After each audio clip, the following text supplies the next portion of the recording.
जय श्री कृष्ण मित्रों, जैसे उबलते पानी में कभी परछाई नहीं दिखती, ठीक उसी प्रकार परेशान मन में भी कभी समाधान नहीं दिखता। इसलिए शांत होकर देखिए, सभी समस्याओं का हल जरूर मिल जाएगा।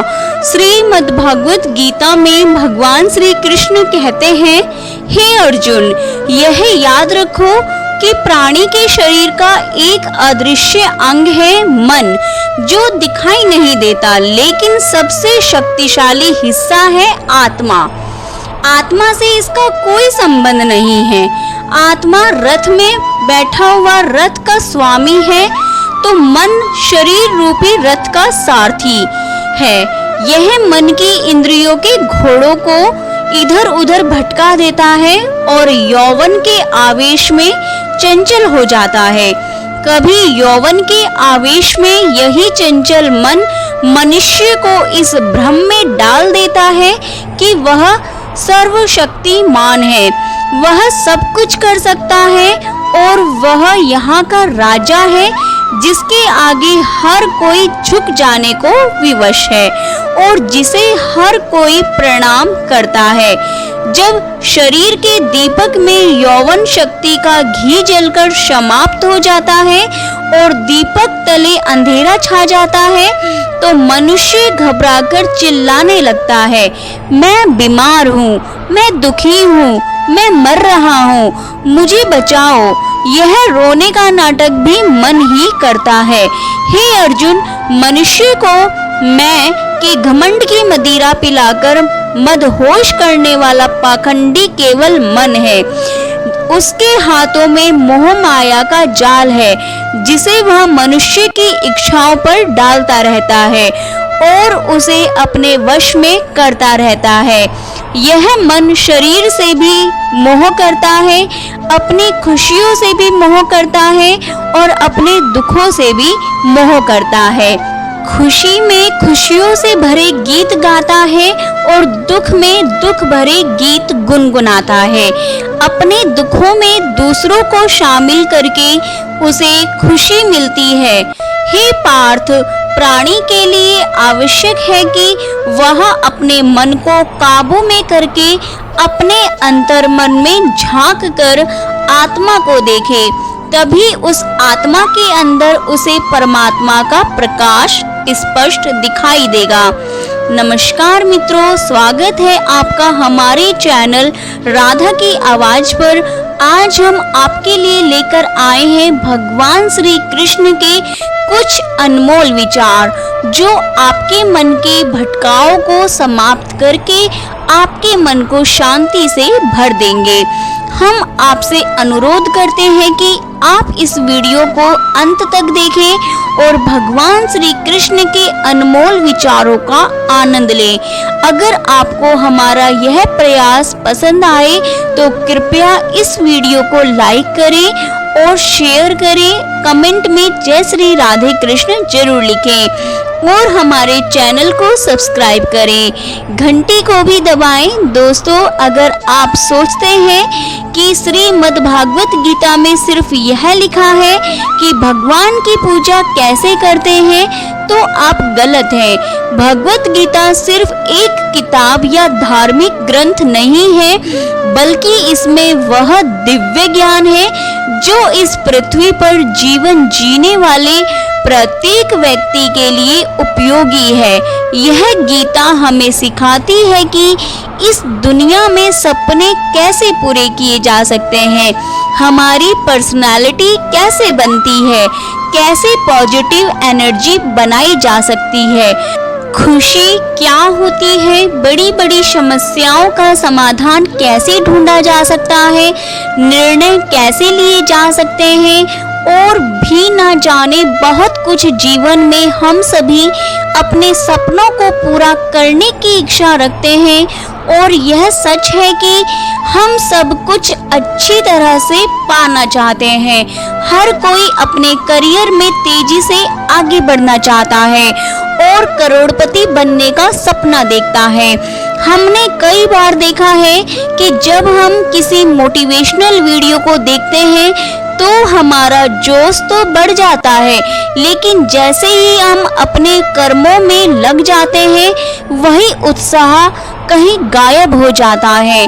हमें अकेले काम करते समय मोटिवेशन की कमी महसूस होती है, इसलिए यह वीडियो लंबा हो सकता है, लेकिन यदि हम इसमें दिए गए रहस्यों को समझ लें तो हमें किसी और मोटिवेशन वीडियो की तलाश करने की आवश्यकता नहीं होगी और हमें अपने लक्ष्य की ओर बढ़ने में मदद मिलेगी, जिसे हमें अपने जीवन में प्राप्त करना है। लेकिन यह समझने के लिए हमें ध्यान पूर्वक बैठकर इस वीडियो की बातों को सुनने और समझने का समय देना होगा। मित्रों, हमारा सलाहकार कौन है? यह बहुत महत्वपूर्ण है, क्योंकि दुर्योधन शकुनी से सलाह लेता था और अर्जुन श्री कृष्ण से। एक बेहतरीन जिंदगी जीने के लिए यह स्वीकार करना बहुत जरूरी है कि सब कुछ सबको नहीं मिल सकता। आप अपने जीवन में सुखी और सफल होना चाहते हैं तो इन 3 बातों को ध्यान रखें। पहला, आनंद में कभी वचन मत दो। मतलब जब हम ज्यादा खुश होते हैं तो उस समय हम किसी काम को करने के लिए कसम दे देते हैं। हमें कसम नहीं खानी चाहिए, क्योंकि आनंद हमारी सोचने की शक्ति को भ्रष्ट कर देता है और यही कसम बार बार हमारे गले की फांस बन जाती है और हम अपनी ही कसम में फंस जाते हैं। दूसरा, जब भी हमें गुस्सा आए तब हमारे लिए यही अच्छा रहता है कि हम अपने गुस्से को त्याग कर दें। अगर गुस्से को हम त्याग नहीं कर सकते तो हमारे लिए मौन रहना ही उचित है, क्योंकि क्रोध के समय में बोला गया वाक्य हमारे भविष्य का कांटा बन जाता है। हम गुस्से में कुछ भी अनाप शनाप बोल जाते हैं और हमें पता ही नहीं चलता। तीसरी और सबसे महत्वपूर्ण बात है कि दुख में कभी भी अपने फैसले या निर्णय नहीं लेने चाहिए, क्योंकि दुख हमारी सोचने और समझने की शक्ति को कम कर देता है। दुख हमारे सोचने और समझने की क्षमता को बाधित कर देता है और जब हम अच्छे से सोच नहीं सकते तो निर्णय लेना मूर्खता के अलावा कुछ नहीं हो सकता। इसलिए दुखी मन से लिए गए निर्णय सिर्फ हमें दुखी ही देते हैं। श्री कृष्ण कहते हैं कि समय के साथ साथ हालात भी बदल जाते हैं, इसलिए बदलाव में हमें स्वयं को बदल लेना ही बुद्धिमानी है। एक ज्ञानवान व्यक्ति कभी भी कामुक सुख में आनंद नहीं लेता। सभी कर्तव्यों को पूरा करके मेरी शरण में आ जाओ। जो वास्तविक नहीं है उसे कभी मत डरो, मतलब उससे कभी मत डरो। व्यक्ति संदेह करता है, उसे कहीं भी खुशी नहीं मिलती। हताश न होना सफलता का मूल है और यही परम सुख है। उत्साह मनुष्य को कर्मों में प्रेरित करता है और उत्साह ही कर्म को सफल बनाता है। जीवन जीने के लिए मौन आवश्यक है, परंतु जब बात मर्यादा की हो तो शस्त्र उठाना अनिवार्य हो जाता है। कलयुग में वेदों को जानने वाले व्यक्ति नहीं रहेंगे, इसलिए चारों वेदों का संक्षिप्त वर्णन गीता ज्ञान रूप में 18 अध्यायों के 700 श्लोकों में श्री कृष्ण ने दिया है। प्रार्थना से परिस्थिति बदले या ना बदले, पर व्यक्ति का चरित्र अवश्य बदल जाता है। बुराई बड़ी हो या छोटी हमेशा विनाश का कारण बनती है, क्योंकि नाव में छेद छोटा हो या बड़ा नाव को डुबा ही देता है। श्री कृष्ण जी कहते हैं कि हमें कभी उस व्यक्ति पर भरोसा नहीं करना चाहिए जो वक्त के साथ स्वभाव बदल लेता है। सोच और नियत अच्छी रखिए, फिर आपके कष्ट प्रभु स्वयं दूर कर देंगे। जब समय पलटता है तो सब कुछ बदल जाता है। इसीलिए अच्छे समय में घमंड न रखें और बुरे वक्त में सब्र रखना ना छोड़ें। जितना इंतजार भगवान आपको करवा रहे हैं, उतना आने पर वह इतना देगा कि आप संभाल भी नहीं पाएंगे। श्री कृष्ण जी कहते हैं, मनुष्य का मन अत्यंत चंचल होता है। यह एक पल में कहीं भी भटक सकता है और इसे स्थिर और संयमित रखना कठिन हो सकता है। यह विशेषता तब स्पष्ट हो जाता है जब व्यक्ति किसी महत्वपूर्ण कार्य या उद्देश्य पर ध्यान केंद्रित करना चाहता है। मन की चंचलता व्यक्ति की एकाग्रता को प्रभावित करती है। जब हम कोई पढ़ाई कर रहे होते हैं या महत्वपूर्ण काम कर रहे होते हैं तो हमारा मन कई बार भटक जाता है। एक समय पर हम सोचते हैं कि हमें यह काम करना है, लेकिन कुछ ही क्षणों में हम अपनी सोच को पूरी तरह बदल देते हैं और किसी अन्य गतिविधि में लग जाते हैं। यह स्थिति हमारे लिए परेशानियों का कारण बन सकती है। महापुरुषों का कहना है कि दुनिया में मन सबसे ज्यादा शक्तिशाली चीज होती है। अगर किसी चीज को तुम पूरे मन से चाहो तो तुम उसे हासिल कर सकते हो। अगर यह सच है तो फिर जो हम अपने मन से चाहते हैं वह हमें हासिल क्यों नहीं होता। कोई भी इंसान अपने मन में दुख तो नहीं चाहता, लेकिन फिर भी वह दुखी रहता है। हर इंसान अपने मन से कामयाब होना चाहता है, खूब पैसा कमाना चाहता है, लेकिन फिर भी वह कामयाब नहीं होता।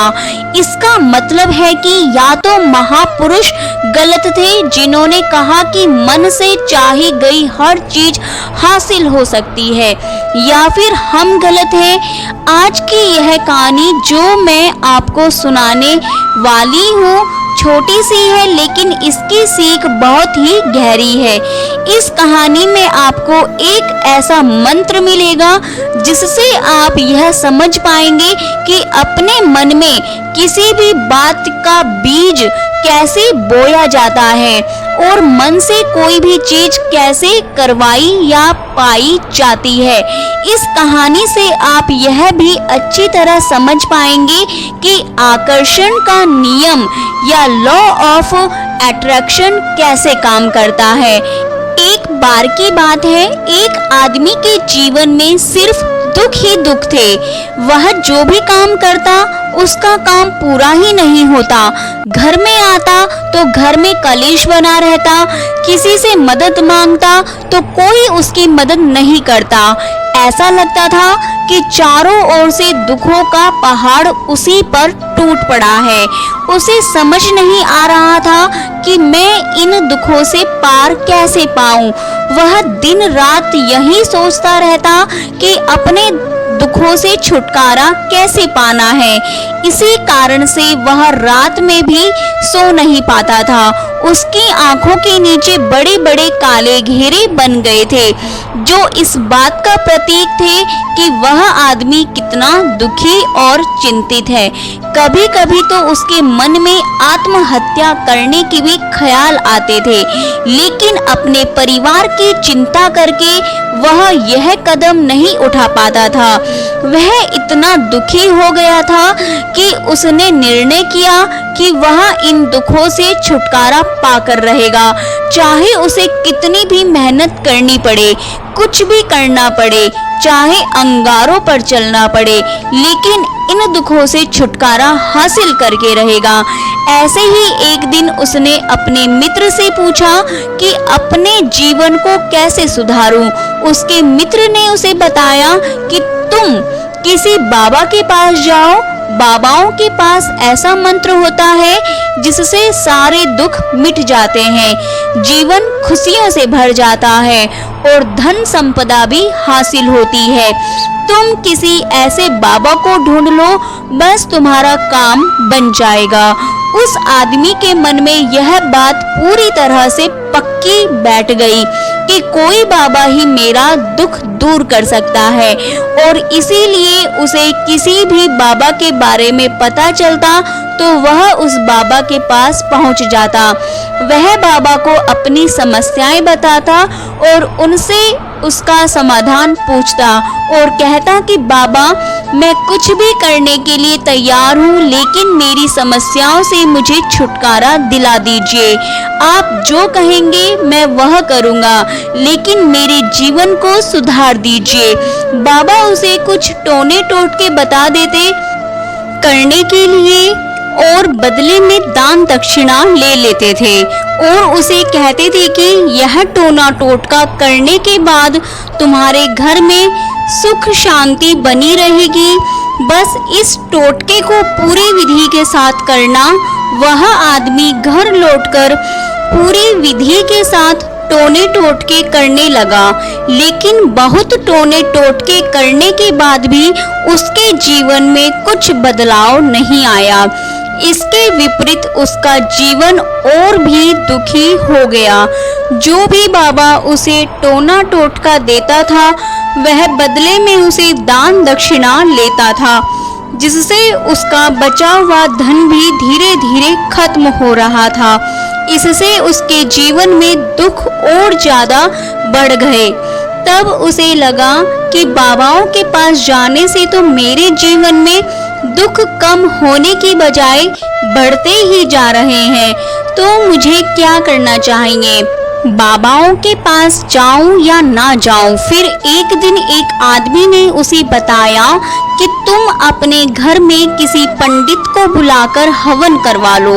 हवन होगा तो घर शुद्ध हो जाएगा, कोई भी बुरी ऊर्जा घर में नहीं होगी और वह घर से बाहर चली जाएगी। किसी पंडित को बुलाकर पूरे विधि विधान से मंत्र उच्चारण कराओ और हवन कराओ, जिससे घर में शांति आए। उस आदमी के मन में यह बात बैठ गई। उसने एक पंडित को अपने घर बुलाकर हवन करवा दिया। हवन अच्छी तरह से संपन्न हुआ। बदले में पंडित ने भी अच्छी दान दक्षिणा ली और उसके बाद वह वहां से विदा हो गया। लेकिन कुछ दिनों के बाद उस आदमी को महसूस हुआ कि उसके जीवन में अब भी कोई बदलाव नहीं आया। अब वह आदमी पूरी तरह से दुखी हो गया और ज्यादा परेशान हो गया। अब उसे लगने लगा था कि मेरे जीवन से दुख कभी खत्म ही नहीं होंगे। यही सोच सोचकर उस आदमी का बुरा हाल हो गया। फिर एक दिन उसे अपने मित्र से ऐसे बाबा के बारे में पता चला जो समाधान बताने के लिए कोई दान दक्षिणा नहीं लेता था। उस आदमी को लगा कि यह बाबा दूसरे बाबाओं की तरह नहीं हो सकता, क्योंकि यह दान दक्षिणा तो लेता ही नहीं, और अगर दान दक्षिणा नहीं लेता तो यह सच में कोई सिद्ध बाबा होगा। यही सोचकर वह बाबा के पास पहुंच जाता है। जब वह आदमी वहां पर पहुंचता है तो वह बाबा ध्यान में बैठे हुए थे। यह देखकर वह आदमी वहीं पर चुपचाप बैठकर ध्यान से बाहर आने का उनका इंतजार करने लगा। थोड़ी देर बाद बाबा ने आंखें खोली तो सामने एक दुखी और परेशान आदमी को बैठे देखा। वह उसकी आंखों के नीचे काले घेरे देखकर ही समझ गए कि आदमी अपने जीवन से कितना परेशान है। उसे संबोधित करते हुए बाबा ने पूछा, बच्चा क्या चाहते हो?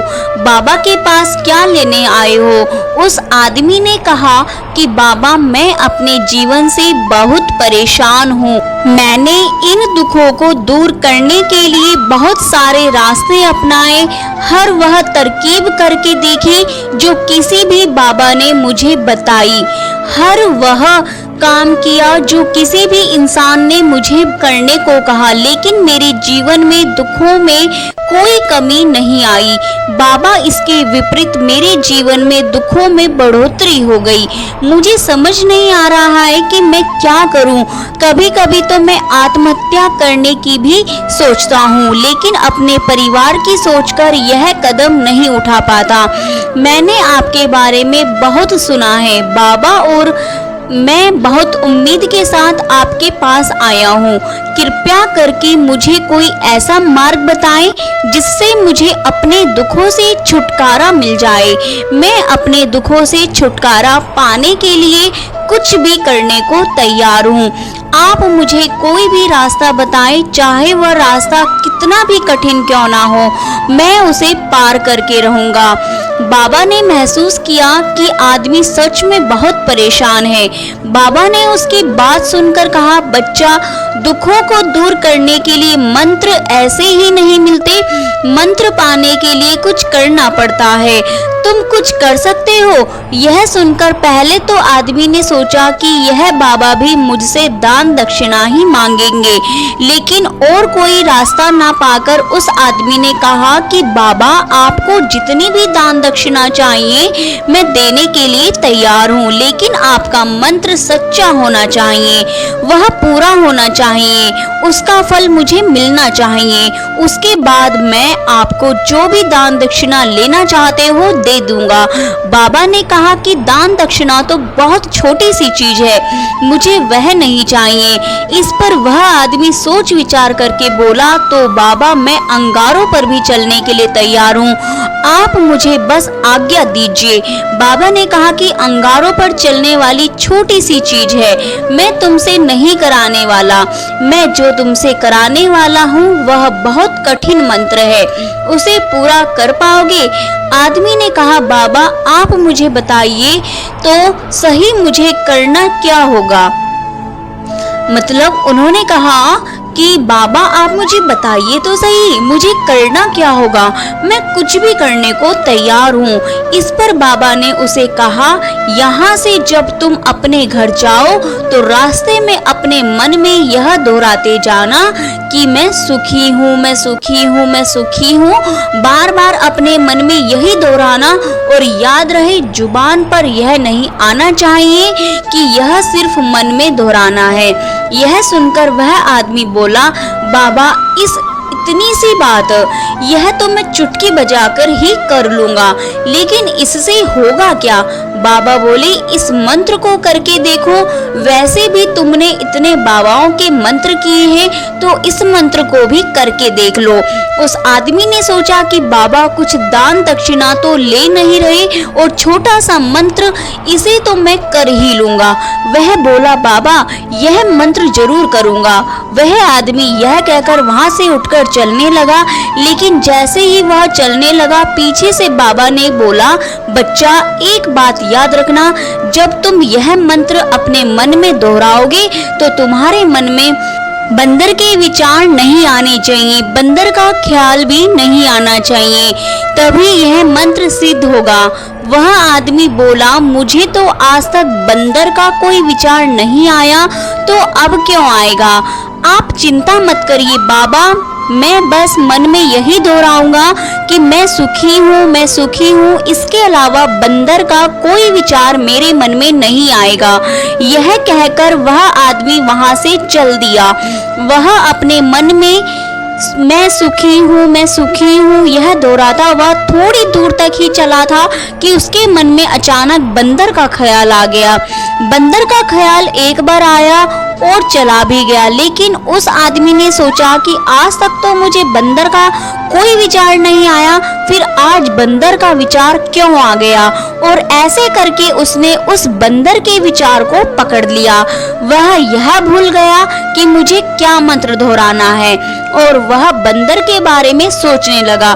जब थोड़ी देर बाद उसे फिर से होश आया तो वह फिर से अपना वही मंत्र दोहराने लगा जो बाबा ने उसे बताया था, मैं सुखी हूँ, मैं सुखी हूँ। लेकिन अचानक से उसे सामने एक बंदर दिखाई दे गया और यह देखकर उसके मन में फिर से बंदर का विचार उठ गया।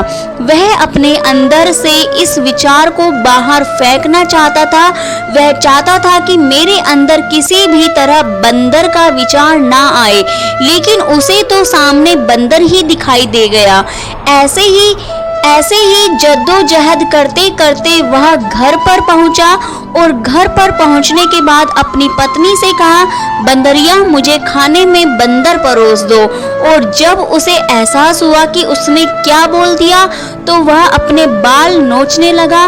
वह दीवारों में अपना सिर मारने लगा कि आज तक मुझे बंदर का विचार, और आज मुझे यह क्या हो गया है कि मुझे हर जगह बंदर ही बंदर नजर आ रहे हैं। यह कैसी माया है। यही सोच सोचकर वह आदमी रात भर सो नहीं पाया। रात भर करवटें बदलता रहा और सुबह उठकर सीधे उसी बाबा के पास पहुंच गया और उनके चरणों में गिरकर कहा, बाबा पता नहीं क्या चमत्कार हो रहा है। आज तक मुझे बंदर का कोई विचार नहीं आया था, लेकिन कल से जब से आपने मुझे कहा कि बंदर का विचार नहीं आना चाहिए, तब से मुझे हर जगह बंदर ही बंदर नजर आ रहे हैं। बाबा मुझे तो आपके पीछे पेड़ पर बैठा हुआ बंदर भी केले खाता हुआ दिखाई दे रहा है। यह हो क्या रहा है? बाबा यह सुनकर हंसने लगे। बाबा ने कहा, बच्चा मन का जाल एक ऐसा जाल है जिसे समझ पाना इतना आसान नहीं है। बंदर तो तुम्हारे रास्ते में पहले ही भी आते थे, लेकिन जब तुम मेरे पास आते थे यह पेड़ पर भी घूम रहे थे, लेकिन जब तुम्हारे ध्यान में यह बंदर नहीं था तब तुम्हारे ध्यान में सिर्फ अपने दुख थे। इसके बाद बाबा ने उसे बताया, बच्चा हम जिस चीज से भी दूर भागना चाहते हैं वह चीज हमारे मन में बहुत गहरे तरीके से प्रविष्ट हो जाती है, वह हमारे अंतर्मन में समा जाती है। असल में हम जिस चीज से छुटकारा पाना चाहते हैं उससे छुटकारा इसलिए पाना चाहते हैं कि वह हमारे साथ बहुत गहरे से जुड़ी हुई है, और हम जितना ही उससे छुटकारा पाना चाहते हैं वह उतनी ही गहरी हमारे मन में बैठती चली जाती है और आखिरकार वह हमारे अंतर्मन में छा जाती है। ऊपर से तो हम सुखी होना चाहते हैं और खुद को समझाते भी हैं कि मैं सुखी हूँ, मैं सुखी हूँ। हमारे होंठ भी यही बोलते रहते हैं, लेकिन हमारे मन में दुख समाये होते हैं। हमारे विचारों में, हमारे मन में हमें दुख ही दुख दिखाई देते हैं। इसीलिए अपनी जुबान से बार बार यह बोलने से कि मैं सुखी हूँ, मैं सुखी हूँ, हम सुखी नहीं होंगे जब तक यह मंत्र हमारे अंतर मन में प्रविष्ट नहीं होगा। उस आदमी ने पूछा, बाबा लेकिन यह मंत्र हमारे अंतर मन में प्रविष्ट कैसे होगा? यह सुनकर बाबा ने कहा, बच्चा अपने दुखों से लड़ना बंद कर दो। जब तक तुम अपने दुखों को दूर करने की सोचते रहोगे तब तक वह दुख तुमसे चिपके रहेंगे, तब तक वह दुख तुम्हारे अंतर मन पर अपना राज जमाए बैठे रहेंगे। और जिस दिन तुम उन दुखों के बारे में सोचना ही छोड़ दोगे, उन दुखों से छुटकारा ही नहीं पाना चाहोगे, उसी दिन से तुम्हारी जिंदगी से दुख गायब हो जाएंगे। क्योंकि किसी भी चीज से छुटकारा पाने के लिए हमें उस चीज के बारे में बार बार सोचना पड़ता है, और हम जितना ही उस चीज के बारे में सोचते हैं वह उतनी ही गहरी हमारे मन में प्रविष्ट होती चली जाती है। हम अधिकतर समय दुखों के बारे में ही सोचते हैं। हम यही सोचते हैं कि हमारे जीवन में दुख है और इससे छुटकारा पाना है। इसी वजह से बार बार सोचने से वह दुख हमारे अंतर मन में प्रविष्ट हो जाते हैं और हमें एहसास भी नहीं होता। इसीलिए अगर तुम दुखों से छुटकारा पाना चाहते हो तो दुखों से छुटकारा पाने के बारे में सोचना छोड़ दो, तुम्हें दुखों से छुटकारा मिल जाएगा। दोस्तों, आकर्षण का नियम या लॉ ऑफ अट्रैक्शन भी यही कहता है कि यदि हमें लाइफ में सफल होना है तो हमें अपने जीवन में हमेशा सकारात्मक या सकारात्मक विचार ही सोचना चाहिए, क्योंकि पॉजिटिव सोच से ही पॉजिटिव परिणाम आकर्षित होते हैं। इसके विपरीत यदि हम बुराई को सोचते रहेंगे, दुखों के बारे में सोचते रहेंगे, हमारा मन दुखों को ही आकर्षित करता रहेगा और हमारा जीवन दुखों से, कठिनाइयों से भर जाएगा। गौतम बुद्ध ने भी कहा है कि जैसा हमारा मन होता है वैसा ही हमारा जीवन होता है। अगर इस मंत्र को हम समझ लेते हैं तो हम अपने जीवन में जो भी पाना चाहते हैं उसे अपने अंतर मन में डाल सकते हैं और एक बार वह लक्ष्य हमारे अंतर मन में बैठ जाता है तो फिर सफलता पाने में कोई दिक्कत नहीं आती। सफल होने के लिए आपको बेहद गुणवान, दिव्य या बहुत पढ़ा लिखा होने की जरूरत नहीं है। आपको सिर्फ एक संरचना और सपने की जरूरत है। हम लोग वास्तव में अपने आप से ही प्रतिस्पर्धा कर रहे हैं, क्योंकि यह लोग किस तरह काम कर रहे हैं उस पर हमारा कोई आधिपत्य नहीं है। अन्य लोग किस तरह काम कर रहे हैं उस पर हमारा कोई आधिपत्य नहीं है। मैं शुरू से ही बड़ा किस्मत वाला रहा। मैंने पाया कि जब तक आप बुनियादी रूप से अच्छे हैं और जब तक आप किसी के साथ बुरे नहीं हैं तब तक लोग आपको तवज्जो जरूर देंगे। आप वापस नहीं जा सकते और शुरुआत को नहीं बदल सकते, लेकिन आप जहां हैं वहीं से शुरुआत कर सकते हैं और अंत को बदल सकते हैं। अपने अच्छे कार्यों को करने में लगाएं और उसे बार बार करें और आप देखेंगे कि आप खुशी से भर गए हैं। अगर आपका खुद पर पूरा नियंत्रण है तो आपको वह क्षमता हासिल होगी जिससे बहुत ही कम लोग हासिल कर पाते हैं। कोई भी लक्ष्य बड़ा नहीं होता, जीता वही है जो डरा नहीं। एक सवाल जो मैं लगभग हर रोज अपने आप से पूछती हूँ कि क्या मैं वह महत्वपूर्ण काम कर रही हूँ जो मुझे करना चाहिए, और जब तक मुझे यकीन नहीं हो जाता कि मैं सबसे महत्वपूर्ण समस्या पर समय बिता रही हूँ, मुझे अपने बिताए समय के बारे में अच्छा महसूस नहीं होता। जब तक कोई भी मनुष्य अपने काम से प्रेम नहीं करता वह सफल नहीं हो सकता। अत्यधिक अपेक्षा और उम्मीद ही लगभग हर चीज की कुंजी है। मैंने हमेशा उस काम को किया जिसके लिए मैं बिल्कुल भी तैयार नहीं थी और मेरा मानना है कि ऐसे ही आप आगे बढ़ते हैं। जब भी जीवन में कुछ बेहतरीन मौके आते हैं तो मुझे पूरा विश्वास नहीं होता कि मैं यह कर पाऊंगी। ऐसे ही वक्त पर हम अपने आप को विश्वास दिलाते हैं और मजबूत होते हैं और इस तरह हमें नई राह दिखती है। कभी कभी यह प्रतीत होता है कि कुछ महान घटित होने वाला है और आप अपने बारे में बहुत कुछ जानने लगते हैं। दोस्तों, आपका जीवन बहुत महत्वपूर्ण है, इसको दुखों में ना गुजारें।